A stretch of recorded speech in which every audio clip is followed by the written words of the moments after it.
እኔ ቀሌት ቁርስና ምሳ እራት የሆነኝ ልጅ ምን እንደሚሻለኝ አሁን ከሌሊቱ 7 ሰዓት ነውና ቅድም ቦሌ አምሽቼ ነበር ከልጆች ጋር እና 6 ሰዓት ላይ ራይድ ጠራ ወደ ሰፈር ልሄድ ማለት ነው ፒያሳ። ከዛ ባለ ራይዱ መጣ መሄድ ጀመርን። ከዛ በአቋራጭ እንሂድ ነገር አለኝና ለሌሎቻችሁም ትምህርት ይሆናል።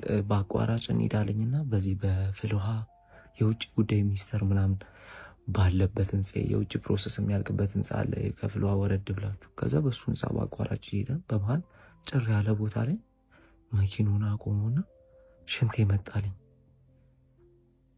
ከዛ ደንገጥ ብዬ ምን ማለት ነው ሽንቴ መጣ አልኩት። ከዛ ሽንቴ መጥቶብኝ ነው በጣም ይቅርታ እንዳፍታ ልሽናለኝ።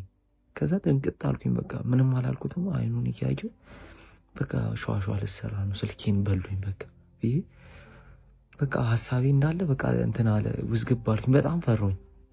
ከዛ በኋላ እንዴ ምን ማለት ነው ጨለማ ነው በዛ ላይ እኔ ቸኩላለሁ እንዴ ነው ሽንቴ መጣ የምትለው ወይ ብርሃኑ ላይ ጠጋበል እንጂ ምናምን ስለው እንዴ ፈርተ ነው እንዴ አለኝ።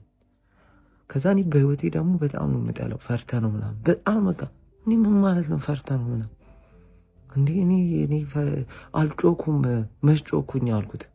መስጮኩኝ አንተ በፈራ ነው እንጂ አንተን የፈራው ሽንቴ መጣው እኔ መስጮኩኝ አልኩት። ከዛ በኋላ አይ አልቆይም በጣም ይቅርታ ሽንቴን ኩላሊት ስላለብኝ ነው አለኝ። ከዛ አይ እኔም እወርዳለሁ አልኩት።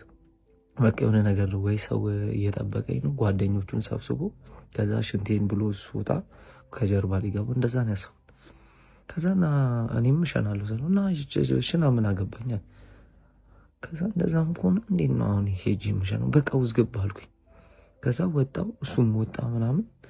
ከዛ መሽናት ጀመረ። እኔ ካጠገቡ ዞር ብዬ መሽናት ጀመርኩ። ከዛ በመሃል ሰብሰብ ብሎ የተቀመጡ 4 ልጆች ነበሩ። ከዛ 4ቱ ልጆች እየሮጡ ወደ እኔ መጡ።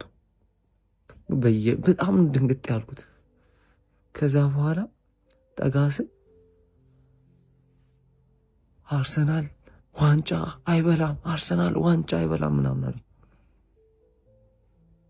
ከዛ እኔም አይበላም ልላችሁ እኮ ነው አቻ ወጣ በቃ ለጓደኛችሁ ለአርሰናል ጓደኛችሁ ላኩ መጃችሁ እሺ